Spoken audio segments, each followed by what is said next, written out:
Be running for re-election for senator from Oak. Great.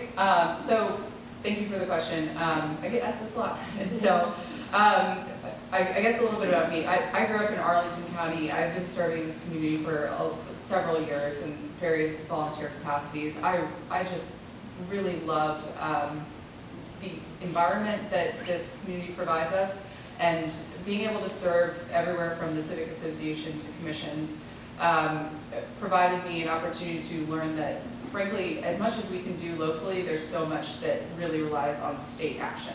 And the lack of coordination with our state legislators, I felt, was not clear enough. We sometimes get talked at instead of talked to, and told what our problems are instead of having a listening ear, and I felt that that was kind of not the appropriate way to engage on issues that are tangibly impacting our community on the ground. And so people always tell me that a lot of my policies sound like they're more of a county issue. But with the Dillon Rural State, they are not county issues, they're state issues.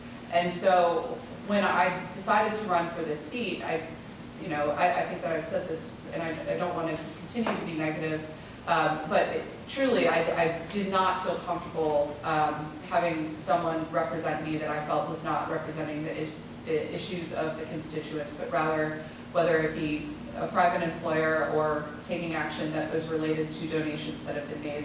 I felt that it was an inappropriate way to have a governance. And so I want to lead on things like ethics reform. And so when I talk about campaign finance reform, ethics reform, I think that's the top priority, to make sure that we're represented by people that are truly in it for the community, and to have that relationship with people like civic associations to say, what are your issues, and not just having to go to a big fundraiser in order to get heard. Oh, well, I can assure you on the last issue, I do not represent anybody but the constituents of the 31st Senate District. Again, my employment is very locally based, and it does not cross over to my Richmond work. So there's absolutely no issue there.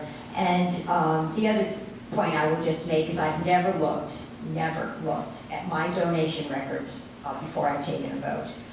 Some of you may know I'm a pretty independent thinker, for good or bad. Maybe I should be influenced a little bit more. My campaign manager would probably agree with that. So anyways, I come to my conclusions using a very values-based framework, and actually thinking long and hard about what the impact will be in terms of equity and opportunity for all Virginians. And those are my driving principles. I'm in public service because I care about progressive values. I'm commonly referred to as a pragmatic progressive, and I'm proud of that. I can work across the aisle to get bills passed. I don't get all my bills passed. Too many of them are transformational, and too much for the lawmakers on the other side frequently to embrace. But I do get a lot passed just by identifying problems and coming up with reasonable solutions. I am blessed to have a highly educated district. I spend a lot of time on constituent services. In fact, the 31st Senate District has more email than any other district in the Senate. Thank you all. You like to talk to me a lot, I guess. And I do respond. I personally respond. My aide goes through and screens them. She puts them into different categories, and for the most part, I respond and address your problems, take them to state agencies, and really work the issue.